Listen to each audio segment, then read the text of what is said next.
Welcome to Experimental, the science show that combines bad eating with the worst sounds in the world.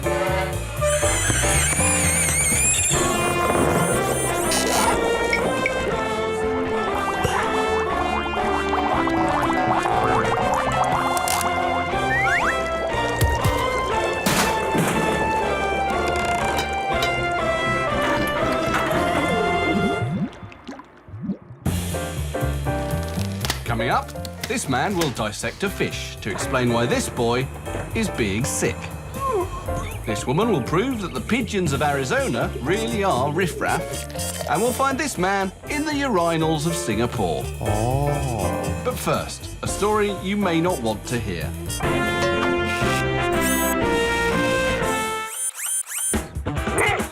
Welcome to Experimental's list of the world's worst sounds. Number 14, a maniac with an electric drill.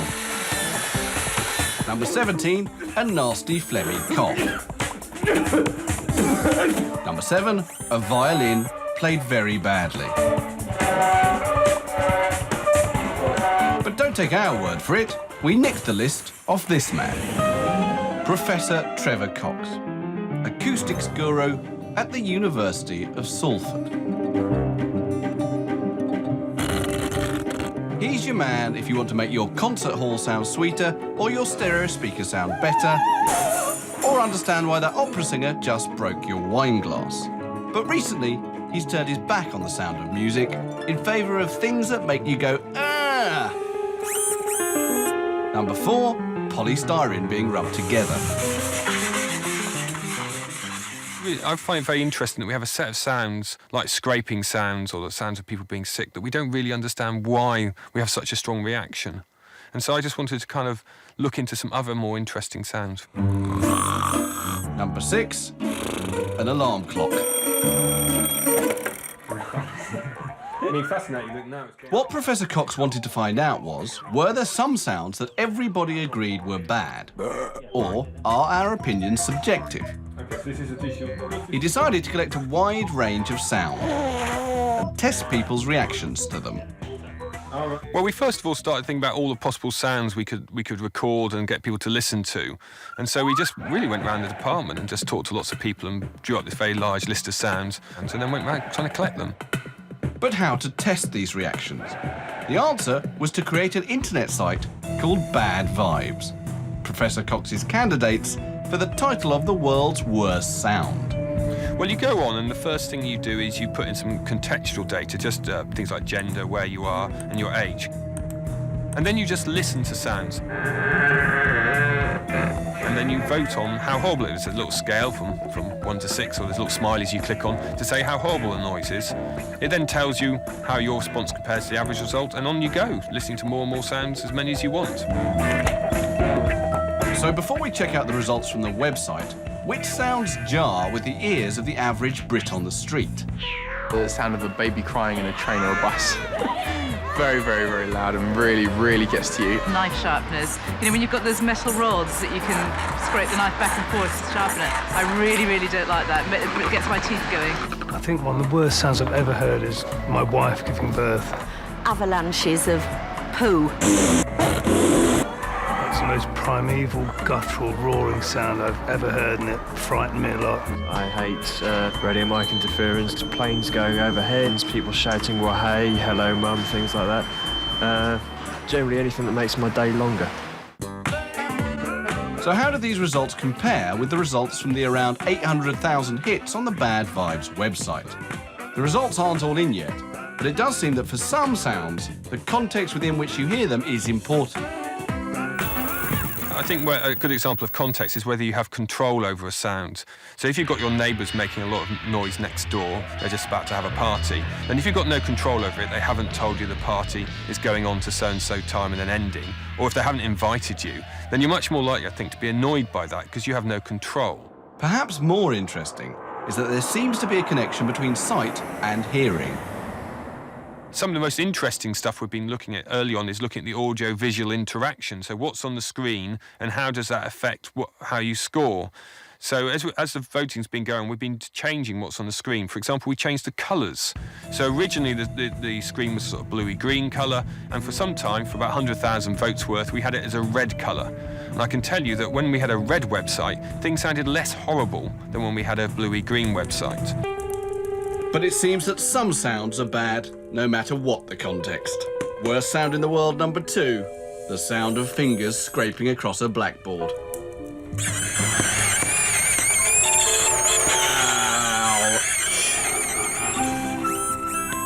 The worst noise is definitely the fingernails down the blackboard because it gets my backbone on edge. It is awful. I think it's fascinating about fingernails down the blackboard, because if you just say fingernails down the blackboard, people start cringing even before, you make a sound or anything. So it's a pretty strong and inbuilt reaction to us. I mean, I've got a colleague who said, well, maybe it's something about we don't like the feeling of dragging our fingers across stuff. I mean, certainly it doesn't feel very nice to do it. But what is the world's worst sound? Well, Professor Cox believes he's well on the way to finding out. So far, the retching sound someone throwing up is the worst. And one of the reasons that's the worst is it's a particularly unpleasant recording. It really is not very nice at all. I wouldn't recommend listening to it. Well, you can't say you weren't warned. The worst sound in the world, the sound of someone being sick. And is it worse when we add pictures? Quick, cue that music. Oh. Don't try this at home. In a moment, we'll eat some fish in the name of science. But first, let's go swimming with the test department. In the test department, our demonstrator, Billy Bunter, is relaxing by the pool and pondering a piece of scientific wisdom handed down to him by his mum. Swimming after a large meal is dangerous. Everyone knows it, but even though Billy's looked through a large amount of medical literature, he cannot find a study that confirms it. At which point, a little light bulb is switched on. Let's do an experiment. Cue a very large meal.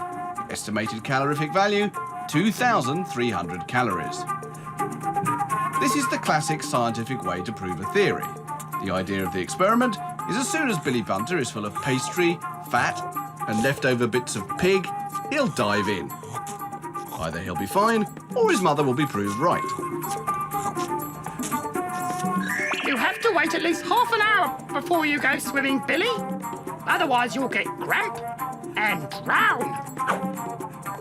The theory that eating will cause cramp comes from the idea that the stomach needs an increased blood flow to aid digestion, whilst the muscles need blood to help you swim. As a result, neither can get enough blood to do their jobs, and cramps occur. So let's see if 2,300 calories is enough to stiffen little Billy and send him screaming beneath the waves.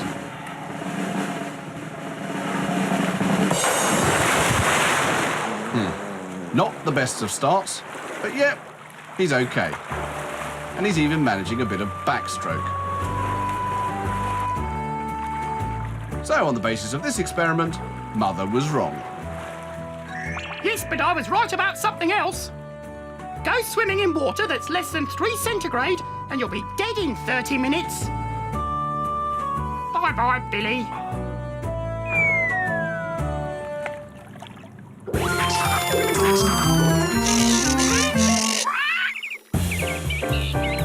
In a moment, the Posh birds of Texas and the test department's patented frying pan.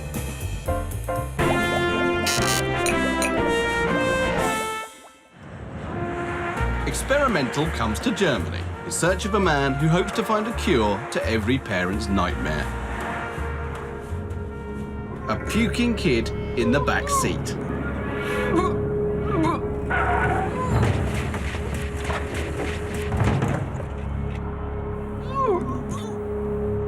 Luckily for his sister, this little kid made it to a convenient tree.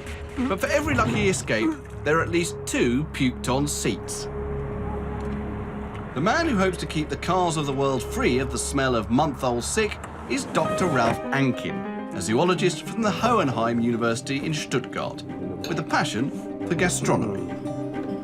And it's by cutting up fish that's led him to the theory as to why some people spray the back seat and others don't.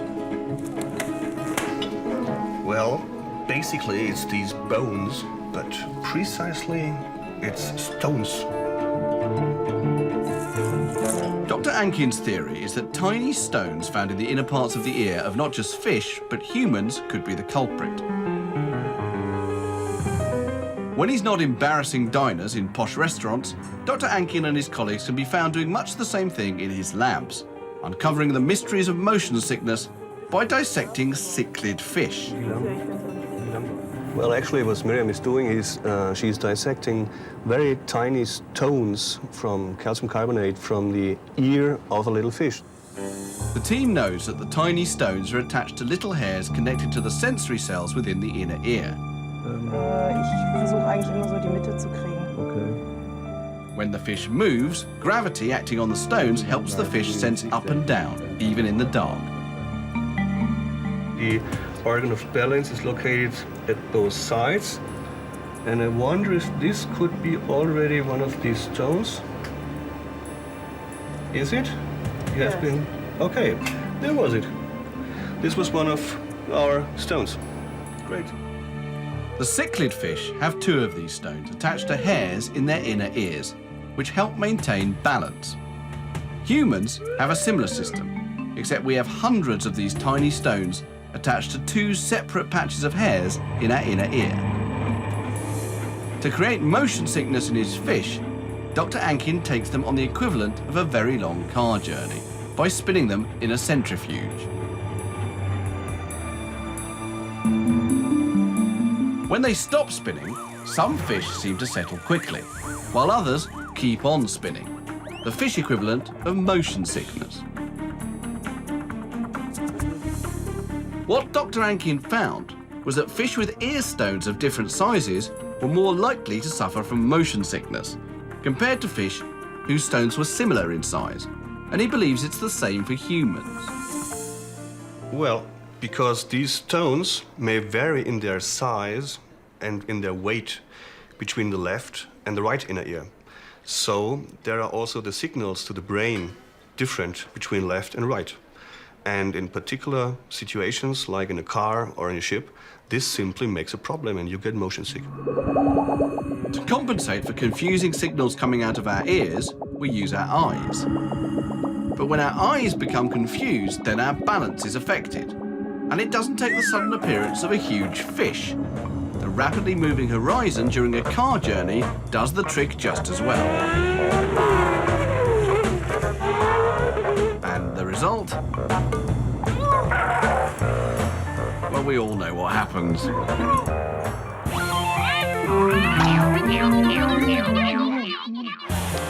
Still to come on Experimental, this man will attempt to power these floodlights with his own urine. But first to the test department and another tale of bodily waste. Just how fast does snot fly out of the sneezer's mouth and nose? The test department decided to find out. So how do you go about it? Well, first you need to set up a high-speed video camera. It's capable of taking 1,000 frames per second. And then you need to feed it into a computer containing our dedicated Phlegm Tracker 3000 program. Next, you get someone with a nasty cold to sit in front of the camera, and you wait. And wait. And wait.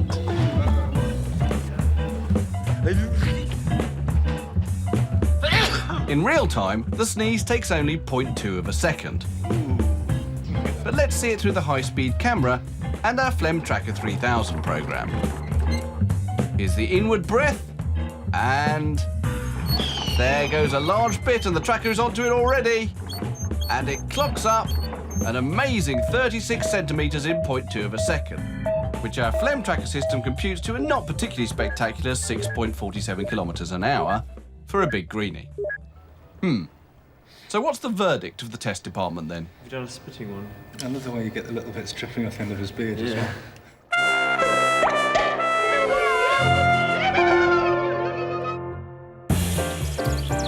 Still to come on Mad Labs, flaming pans. And a battery that runs on ping. But first, this. Meet one of Phoenix, Arizona's hottest estate agents. He loves to flog houses, especially posh ones. And he's crammed full of unique selling points. With the wide variety of plants here, the varying architecture and wide open spaces, it's no wonder that my upscale clients and posh birds are flocking to this area. Did he say posh birds? Oh, up there. Isn't that a hummingbird? This could be a home seller's dream come true. Come live here. We've got a better class of bird, don't you know? The estate agent's new best friend could be Dr. Ann Kinzig of Arizona State University, who discovered that exotic birds really do like to live the high life in upmarket neighbourhoods, but get a bit twitchy about the poorer parts of town. We framed our research around small urban parks. We wanted to see what effect people were having on the nature in those parks, but we also wanted to see the effect that different kinds of people would have.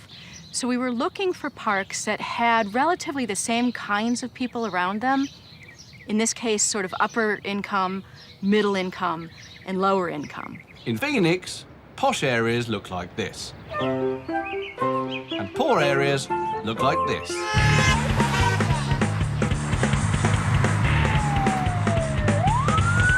Oh look, a woodpecker. So how do you prove a link between socio-economic groups and bird diversity? The scientists decided to concentrate on parks in those two different socio-economic areas. And it wasn't just the birds that they were looking at. We looked at several different things. The first was just the vegetation in the parks. How many different kinds of plant species were there, and was it a complex structure? Were there some shrubs and some tall trees? We also looked at the plants in the neighborhoods, what people were putting in their front yards. The other was just things that could disturb birds.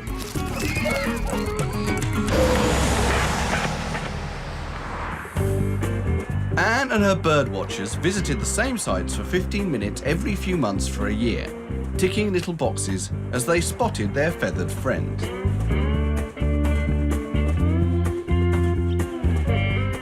Oh, lesser spotted thingy bird. Pigeon. Great crested whatchamacallit. Pigeon. Red-breasted tweety bird. Pigeon. It soon became clear that there was a far greater variety of birds in the posh areas. But what was drawing the birds to the rich neighbourhoods? It's hard to know exactly what socioeconomic characteristics drive this pattern, but we can make a few guesses. One is definitely income.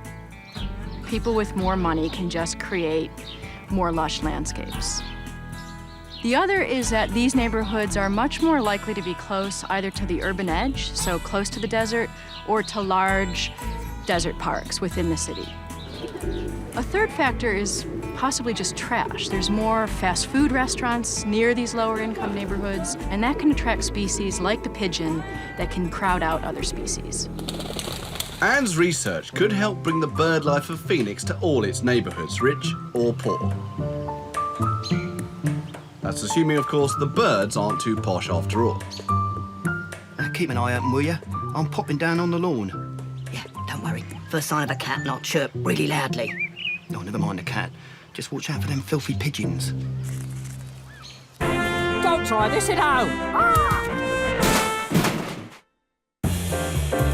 In a moment, it's the electric urine of Singapore. But first, let's go camping. It's another beautiful day outside the test department. The problem is that our demonstrator is beginning to feel a bit peckish. And with only eggs and physics notes to hand, it looks like she'll be going hungry.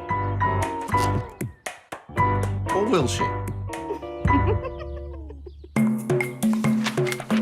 You see, our demonstrator is a bit of a dab hand at the old origami, and she can knock up a pretty foolproof cooking utensil at the drop of a hat.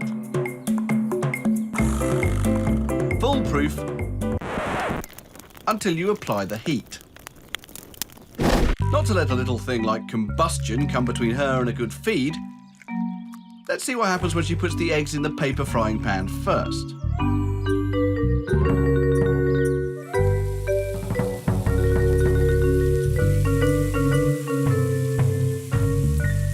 And it works.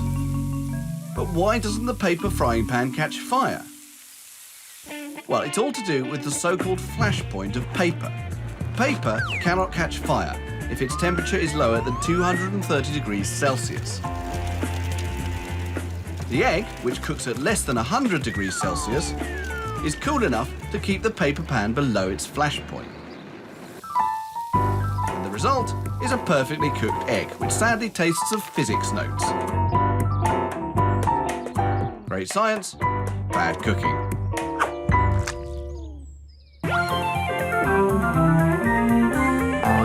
Hello. This is Dr. Lee of KB Laboratories in Singapore, and he's on a recycling mission with a difference. That's right, he's after that golden shower known as urine.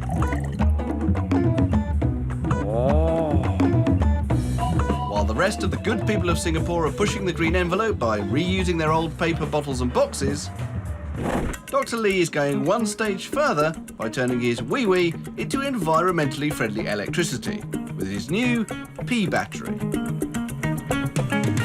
Knocked together from odds and ends and assembled with a laminator from the stationery cupboard, his prototype takes green issues right into the yellow spectrum.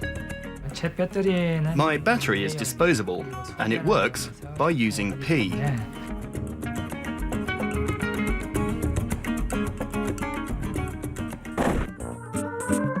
Like an ordinary battery, Dr. Lee's battery is basically a bath of iron-rich liquid, in this case, urine, in which two differing metals are placed. One of these is called the negative terminal, and the other the positive terminal. When these two terminals are joined by a wire, negatively charged ions in the urine lose their electrons, which flow towards the positive terminal. And the result is electricity.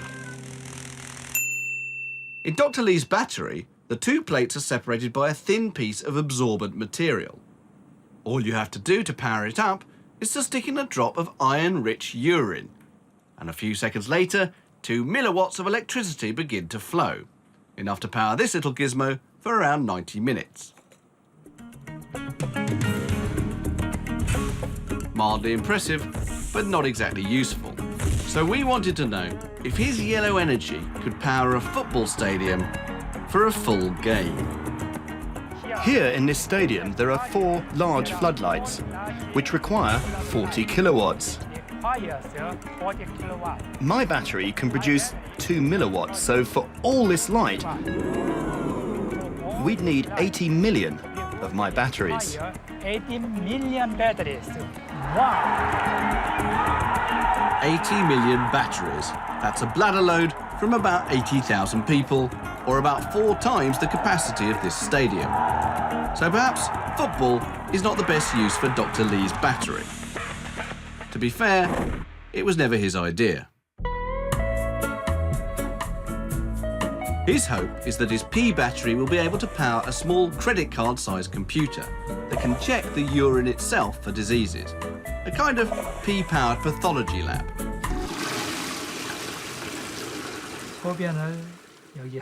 You put a drop of P in here and the P activates a battery.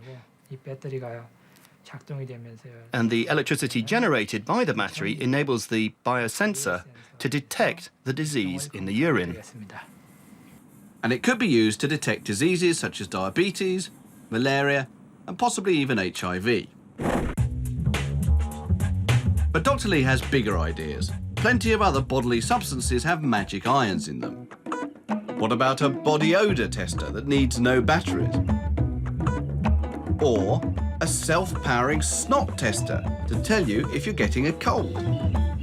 And what about the other end? There are plenty of nasties that need to be tested down there.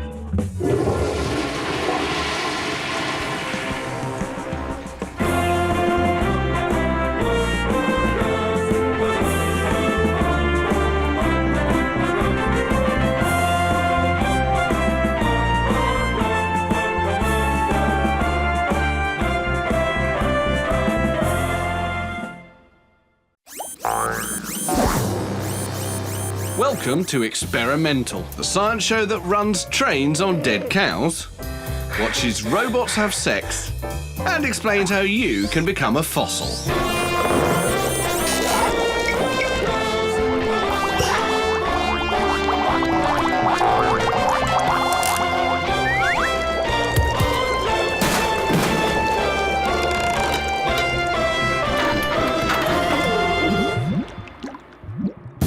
Later on, we'll be breaking into houses in Southern California, explaining how you can run your fridge through your hi-fi speakers. Really loud. A lot of sound.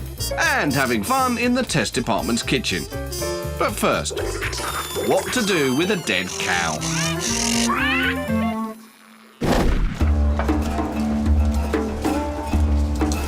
Welcome to Linköping in Sweden. I know it looks like it should be Linköping, but that's not what the locals call it. Welcome to Linköping. Told you. Experimental is here, not because it's one of the greenest cities in the world, with almost all of their buses and taxis running on biogas. We're not even here because of Amanda, the world's first train to run on biogas. No, we're here because of where they get their biogas from. That's right, Amanda and her friends run on cows. Traditionally, green types have been interested in using what comes out the back of a cow to make methane gas. But here in Linköping, they've gone one stage further. They use the cows themselves.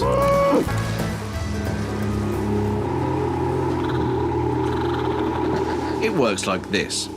First, Daisy and her friends arrive at the local abattoir where, well, you really don't want to see what happens next. Suffice it to say that whilst this duck is swimming around, Daisy is being turned into pretty lumps of steak and mince.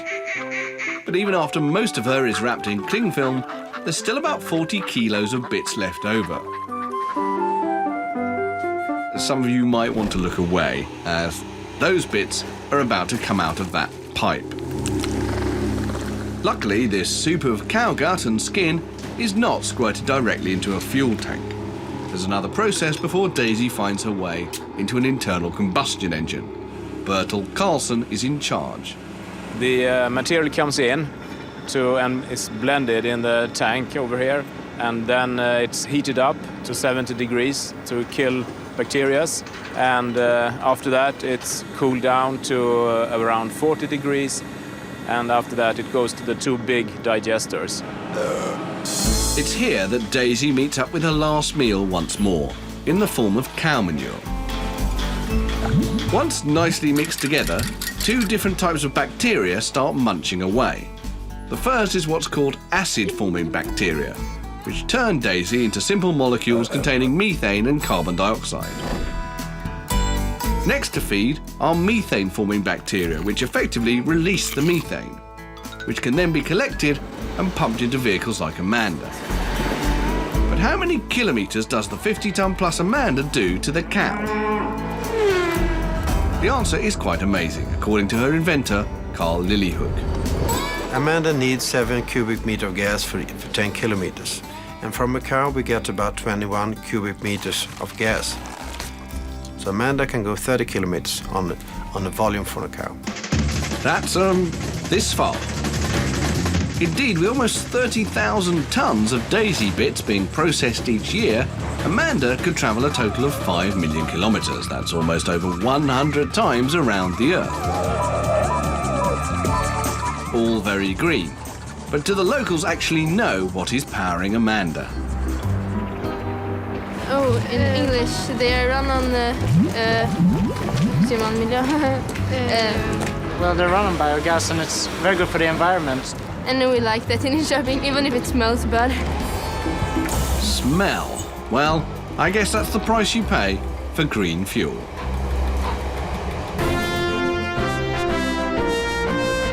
Hello! In a moment, Experimental will be robbing a house in California for its cheese. But first, the test department will recreate one of the world's greatest engineering achievements with a broomstick.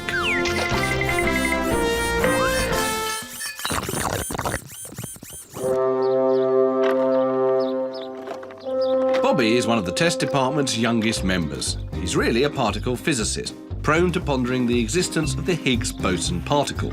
But he's also a railway modeller. With a special interest in Scottish bridges of the Victorian era, which is what his two colleagues are discussing. As it's Bobby's birthday, they've decided to build him his very own railway bridge. And this is the bridge of their choice. The Fourth Rail Bridge. The real one is 2.5 kilometres long and made of 55,000 tonnes of steel. But our test department testers are going to recreate it with 2 chairs, 4 broomsticks, a few bags of sand, and themselves.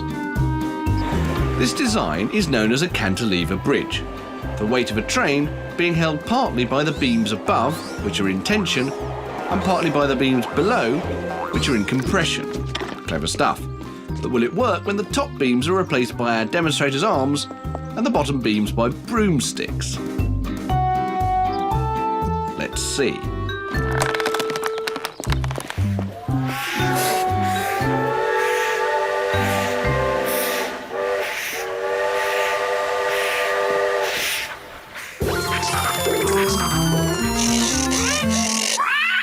Coming up on Experimental, our very own guide to being around in 20 million years' time. How sound makes ice cream, and how robots have sex. Don't try this at home. When Experimental heard that scientists were robbing houses in San Diego, we had a short ethical debate. Phone the police, or join them. And, we opted to join them. The robberies were masterminded by this woman, Heather Zarsky. But she's not a normal criminal. Indeed, she's not a criminal at all. She's an intern at the San Diego Police Department's forensic labs. The major goal of this research project was to simply answer whether or not we could obtain DNA profiles from food evidence left at crime scenes. That's right. This was not a robbery, but a scientific experiment to determine whether DNA from snacks eaten during the robbery could help nab the culprits. But how many criminals eat on the job? Quite a lot, according to her colleague, Tamara Ballard. It's just always amazed me that someone will go to the trouble of wearing gloves to break into a place, but then sit down and have some snack. Nefarious munchy evidence is not new at crime scenes. Just like fingerprints, a bite mark is almost unique. So dabbing bits of cheese with plaster of Paris is a key job in many forensic labs. But it's also Sherlock Holmes. What Heather and her colleagues wanted to do was to bring it into the 21st century, which is why they staged the robbery. That's right, these 5 volunteers were tasked not only to turn the house over, but empty its fridge into their stomachs. The idea was to try and identify which foodstuffs were likely to provide the best source of DNA traces from the felon's saliva. DNA is our genetic blueprint. It dictates everything: our height, our weight, our colour. No 2 people on the planet have the same DNA except identical twins, which is why it makes such a powerful tool when it comes to working out who ate all the pies. Amazingly, they managed to recover complete profiles from 43% of the foods munched during the experiment. But according to Dr. Patrick O'Donnell, the likelihood of the match depended very much on the nature of the food eaten. Something with a hard surface such as cheese or a candy bar, it's just more efficient to recover human DNA from those as compared to having an open texture such as a sandwich or a hamburger. So, here is Experimental's guide to what not to eat on a robbery. Bonsoir, I am Pierre, your Posh French waiter. On tonight's menu to catch a feat, may I suggest that hard English cheddar? Its texture is perfect for the swabber, but crackers are no. They are too flat. It is not enough contact with the lips, not enough saliva on them. The French cheese too, the brie, the camembert. It's too soft, huh? But the corn on the cob I can highly recommend. A solid bite is required and the gone contact is hard. Très bon. Hamburger, pizza, they're hard to swab because of their open texture, you know, but it is possible, so keep them in mind. But my advice to you people at home is to stock your fridge with hard veg and hope that your fifth is an health-conscious one. In a moment, fun in the test department kitchen. But first, a guide to immortality. Ever fancied living forever? Welcome to Experimental's guide to, if not living for 200 million years, at least being around in 200 million years. The trick is to get yourself fossilized. Step 1 is preparation. Only your bones will turn into fossils, so it makes sense to make sure they're as big as possible. So consume a lot of cheese and milk to build up the calcium. And a bit of weight training would help too. Next, when you're ready to die, choose your location with great care. An active volcano is good, so long as you only get covered with ash. Hot lava is a no-no. Far better would be the floodplain of some river just before heavy rainfall. What you need is for your body to be covered as quickly as possible by a nice fine clay, which over time will turn into sedimentary rock, its minerals gradually replacing your bones with stone. If you manage this trick, then in around 200 million years, there is just the chance that someone, or something, might dig your fossilized bones up and perhaps decide you're worth putting on display.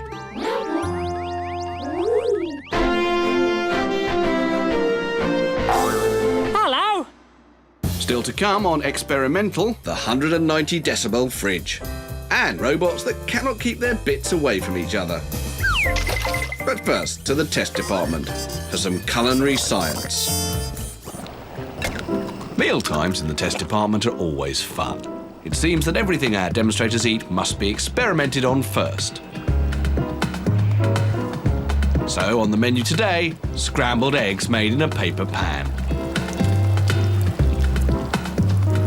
And for pudding, how about grapes?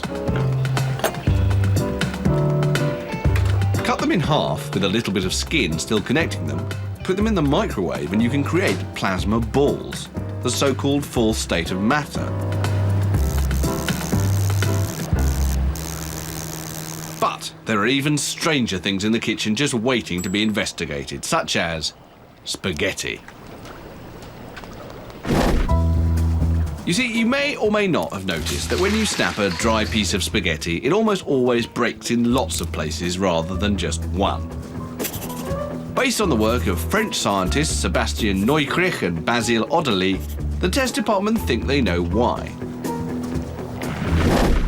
Unless there's a weak point, most things like sticks will break in the middle. But when spaghetti breaks, the researchers found, the initial snap sets up what physicists call flexural waves.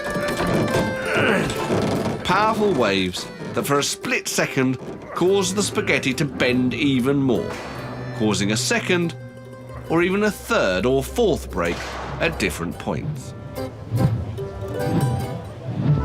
Apparently, you can see it clearly happening with a high-speed camera. But the test department have managed to bust theirs, which is why they've constructed this, the multi-break Pasta Analyzer 3000 machine. With the spaghetti strapped to the powerful breaking arms, it's time to see what happens when approximately 100 strands of pasta explode into around 300. Should be good. 2, 3. Oh dear. Still, no need to go back to the drawing board. You can still have lots of fun. As long as someone else is clearing up. Don't try this at home.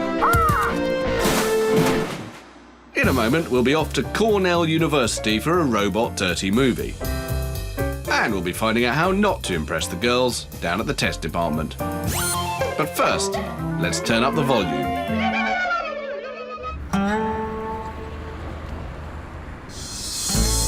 The little town of State College, Pennsylvania, was once voted one of the least stressful places in the United States. It's the place where physics professor Matt Posey and his colleagues, Professor Robert Smith and Steve Garrett from nearby Penn State University, like to come and hang out in ice cream parlours and dream of ways of making their lives even less stressful by getting rid of hum. There's some good coffee ice cream. And the hum they most want to get rid of is this, the hum of the common kitchen fridge. Or more accurately, the hum of the compressor inside the fridge. Yeah, so right here is where the the compressor is in this ordinary ice cream cabinet, and this is where we put our vapor compression machine. Our thermoacoustic machine. That's right. Thermoacoustic machine? That's right. Our profs want to use sound to make fridges both cool and quiet, which is kind of odd to brains like yours and mine. But these guys hail from Penn State's Thermoacoustic Labs, where they have lots of fun fiddling with knobs and making all sorts of strange sounds. But how is noise going to help in wiping out 100 years of humming fridges?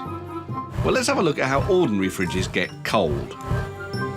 We can blame the humming fridge on its inventor, a German by the name of Karl Gottfried von Lind, who invented it back in 1876. Why are you blaming me? Yeah, there is a little hum, but at least now the food is not rotten. The man's got a point. The food is not rotten because the fridge cools by what's called a heat pump, a device that compresses and expands gases to pump the heat out of the fridge and into the room, which is why a fridge is warm at the back. And it's the compressor that makes the hum. Yeah, I told you this before. What Dr. Posey and his team have done is to get rid of the compressor and replace it with sound. Sound so loud it could kill. It's all contained within this steel cylinder. There's a lot of sound. 190 decibels. It's really loud. A lot of sound. For comparison, the loudest seat at a rock concert's about 110 or 120 decibels. A jet airplane taking off is about 145 decibels. So at 165 decibels, your hair catches on fire. So 190 dB of sound pressure level inside of this machine is really loud. Yes, I think we've got the point. Inside the cylinder is a big speaker, which creates a lot of noise, but how's that going to cool a fridge? Well, when the speaker at the bottom of the tube vibrates, it creates a pressure wave at the top so powerful it could set your hair on fire. A bit lower down, and the pressure and the temperature is lower. The fridge works by placing some metal grills that run from the hot zone to the cool zone, like this. All you then need to do is pump the gas from the fridge cabinet through a pipe running through the cool bits of the grills, and another from the outside running through the hot zone. The effect is a heat pump, the heat being pumped out of the fridge unit into the air, just like an old fridge. But what about the noise? The sound waves never get outside of the can. So you don't hear any of the sound waves out in the room, or when you open your refrigerator to go get some mustard, you don't hear the sound waves. Sound waves are contained inside of the pressure vessel. And that's why it's pretty quiet. But is it really cool? Does it really work? Well, when the boys hooked it up to the chillers in their favourite ice cream parlour, the owners were so impressed they gave them a free tub or two of especially strong coffee ice cream. Coffee ice cream? Good. Hello? In a moment, those amorous robots. But first, to the test department for a little gambling. The test department's Billy Bunter is taking some time away from the frontiers of science to relax and read his favourite magazine, Industrial Archaeology News. But all of a sudden, his attention is drawn to a review of the book of his dreams, called Fenland Pumping Engines by KSG Hind. It's lavishly illustrated and costs £24.99.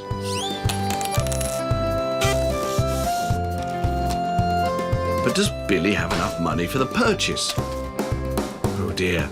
But then he has a cunning plan. Perhaps he could have a wager with his highly strung friend, Karina. Billy suggests a wager, the outcome of the so-called Mpemba effect. Amazingly, it says that warm water, say at about 70 degrees Celsius, will freeze quicker than cool water, say at about 30 degrees Celsius. It was a phenomenon brought to the attention of the modern world by a Tanzanian schoolboy in 1968, and now bears his name. It sounds so unlikely that Karina foolishly accepts the wager. So let's see if Billy's trust in science has earned him the money he needs. After an hour in the freezer, we're ready to find out. As Billy hoped, the cooler water is still not frozen. But it seems that the hot water hasn't frozen either. Or has it? Amazingly, Billy has won his wager. However, it seems that whilst Billy might be a top physicist, he's no judge of psychology. And finally, forget the birds and the bees. This is replicating robots.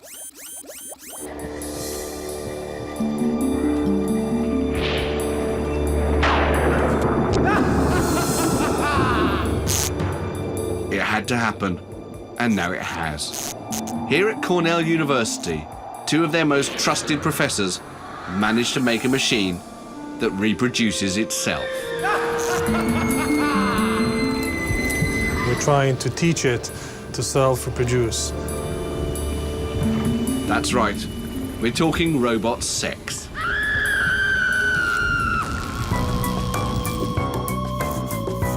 The idea of a self-replicating machine is as old as the idea of robots themselves, but very few have actually gotten one to do it. That feat was left to Dr. Hod Lipson and his colleague Viktor Zykov in their lab at Cornell University. But before we watch the little buggers at it, what exactly is reproduction?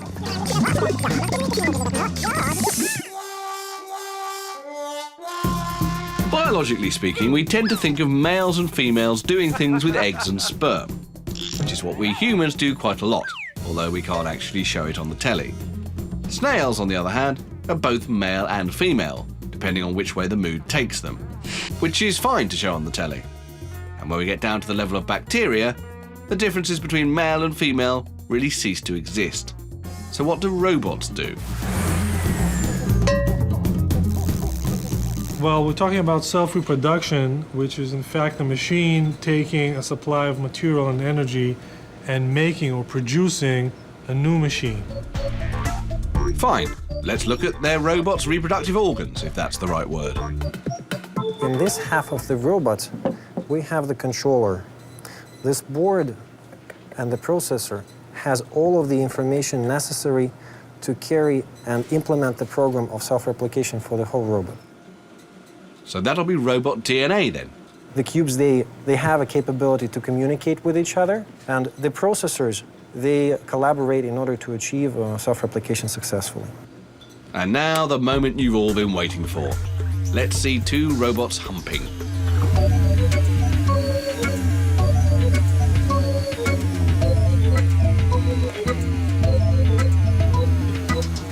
At last. Is that a kiss? Or have they gone the whole way? Yes, I think they have. But let's face it, that's not very impressive. These robots are actually not very intelligent. They expect the cubes, the material, the energy to come in very specific times in very specific locations.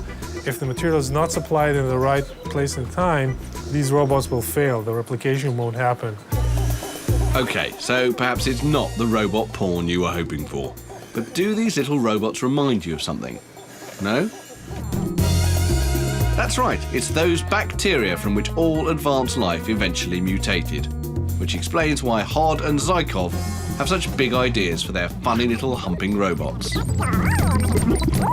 One application that comes to mind immediately are space applications. We want to be able to send robots to a remote planet to do some exploration there, but we want to be able to repair them autonomously. So we want to allow these robots to adapt to new mission profiles, to new tasks, to replace faulty parts, and to restructure themselves to whatever task they need to do.